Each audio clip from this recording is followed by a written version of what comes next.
هل تريد أن تبيع أو تشتري منزل، سيارة، هواتف نقالة، أجهزة كهربائية، أي شيء مجانا؟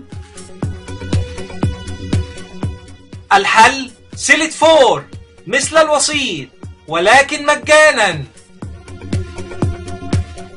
موسم رقم 8 ليه في الليغا، والكرة ترجع خطيرة، والهدف الأول لبرشلونة، الهدف الأول من أليكسيس، 9 أهدافه في الليغا. هنا الثغر اللي عملها الموسيقار، يعطي الباس، كرة تتهيأ من ميسي، ميسي في الاسيست، يمشي يطلب كرة لكن يفتح الثغرة لأليكسيس، أليكسيس يلم الوسط. شوف هنا كانوا ينتظروا في باس ليو، ولكن اتحلت الثغرة والفراغ كان موجود، وامتياز هنا لأليكسيس. الصورة أوضح، يركن الكرة، ركن خطافي على هجمات الكاتالونيا، لكن يتقدم ميسي، يتقدم ولا الله يا ارجنتيني.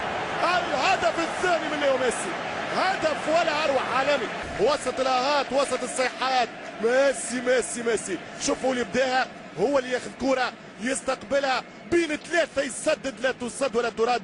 هدف ثاني ولا بالاحلام. الله يا ميسي، الله يا ميسي، فيلم من وراء فيلم، شريط من وراء شريط، يعني سي دي من وراء سي دي، دي في دي، اسمه آلاف الاهداف، اسمه جدا. برافو، تتهيأ الكرة لكوينكا، كوينكا يدخل، كوينكا يرفع الكرة خطيرة جدا، والهدف الثالث لبرشلونة، الهدف الثالث عن طريق اللاعب بيدرو او أليكسيس، أليكسيس مرة أخرى، وكوينكا الصانع له. نعم، الجروب في برشلونة واضح انه متفاهم جدا، ناس تحب بعضها في كرة قدم، مهم جدا باش تسير. اصعب شيء هي حجرات الملابس، هي اجواء الفريق.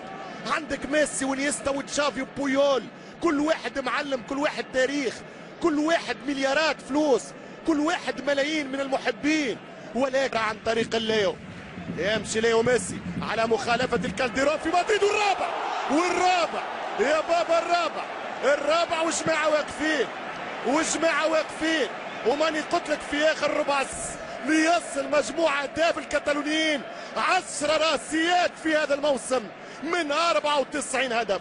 اعرض نتيجة على ختافي 4-0 للبرشلونة. ميسي على طريقة الكالديرون حتى مباشرة، اليوم يحطها بيدرو بالنيابة، النيابة يا برشلونة.